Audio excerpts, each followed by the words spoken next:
ಇವಾಗ ತೋರಿಸ್ತಾ ಇರುವಂತಹ ಕೃಷ್ಣನ ಕಾಸ್ಟ್ಯೂಮ್ ಸೆಟ್ ಅಲ್ಲಿ ಒಟ್ಟು 11 ಆಕ್ಸೆಸರೀಸ್ ಬರ್ತಾ ಇದೆ. ಮಕ್ಕಳು ಕ್ಯೂಟ್ ಆಗಷ್ಟೇ ಅಲ್ಲ, ತುಂಬಾನೇ ಗ್ರ್ಯಾಂಡ್ ಆಗಿ ಕಾಣಿಸ್ತಾರೆ. ಧೋತಿ ನೋಡ್ಬೋದು ಯಾವ ರೀತಿ ಇದೆ ಅಂತ ಹೇಳಿ. ಇದನ್ನ ಸಿಲ್ಕ್ ಫ್ಯಾಬ್ರಿಕ್ ಅಲ್ಲಿ ಮಾಡಿದ್ದಾರೆ. ಹಾಗೆ ಸೊಂಟಕ್ಕೆ ಇಲಾಸ್ಟಿಕ್ ಕೊಟ್ಟಿರೋದ್ರಿಂದ ನಾವು ಮಕ್ಕಳಿಗೆ ಹಾಕೋದಕ್ಕೂ ಕೂಡ ತುಂಬಾನೇ ಈಸಿ ಆಗುತ್ತೆ. ಮಕ್ಕಳಿಗೆ ಕಿರಿಕಿರಿ ಆಗೋದಿಲ್ಲ. ನೋಡಿ, ಈ ತರ ಸೊಂಟಕ್ಕೆ ಕಟ್ಟುವಂತಹ ಬಟ್ಟೆ ಕೊಟ್ಟಿದ್ದಾರೆ. ಇದಂತೂ ಎಂಬ್ರಾಯ್ಡ್ರಿ ಮಾಡಿರುವಂತಹ ಬಟ್ಟೆ, ಹಾಗೆ ಸಿಲ್ಕ್ ಬಟ್ಟೆ. ಅಡ್ಜಸ್ಟ್ ಮಾಡೋದಕ್ಕೆ ಥ್ರೆಡ್ ಕೂಡ ಕೊಟ್ಟಿದ್ದಾರೆ. ಮಕ್ಕಳಿಗೆ ಈಸಿಯಾಗಿ ಹಾಕಬಹುದು. ಪ್ಲೇನ್ ಶೆಲ್ಯ ಮೇಲ್ಗಡೆ ಗೋಲ್ಡನ್ ಕಲರ್ ಬಾರ್ಡರ್ ಕೊಟ್ಟಿದ್ದಾರೆ. ಇದಂತೂ ತುಂಬಾನೇ ಚೆನ್ನಾಗಿದೆ. ಜೊತೆಗೆ ಒಂದು ಕೊಳಲು, ಕಿರೀಟ ಕೊಟ್ಟಿದ್ದಾರೆ.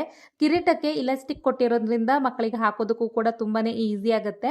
ಜೊತೆಗೆ ಬೀಡ್ಸ್ ಇಂದ ಮಾಡಿರುವಂತಹ ಸೊಂಟದ ಪಟ್ಟಿ, ಒಂದು ನವಿಲ್ ಗರಿ ಕೂಡ ಕೊಟ್ಟಿದ್ದಾರೆ. 2 ತೋಳು ಬಂದಿ, ಕೈಗೆ ಹಾಕುವಂತಹ 2 ಬ್ರೇಸ್ಲೆಟ್ ಹಾಗೆ ಇಯರಿಂಗ್ಸ್ ಕೂಡ ಕೊಟ್ಟಿದ್ದಾರೆ. ಇದ್ರ ಜೊತೆಗೆ ಒಂದು ಮುತ್ತಿನ ಹಾರ ಕೊಟ್ಟಿದ್ದಾರೆ. ಇದಂತೂ ಹೈಲೈಟ್ ಅಂತ ಹೇಳ್ಬೋದು. ಯಾಕಂದ್ರೆ 5 ಲೇಯರ್ ಅಲ್ಲೂ ಕೂಡ ಕೃಷ್ಣನ ಪೆಂಡೆಂಟ್ ಕೊಟ್ಟಿದ್ದಾರೆ. ತುಂಬಾನೇ ಚೆನ್ನಾಗಿದೆ.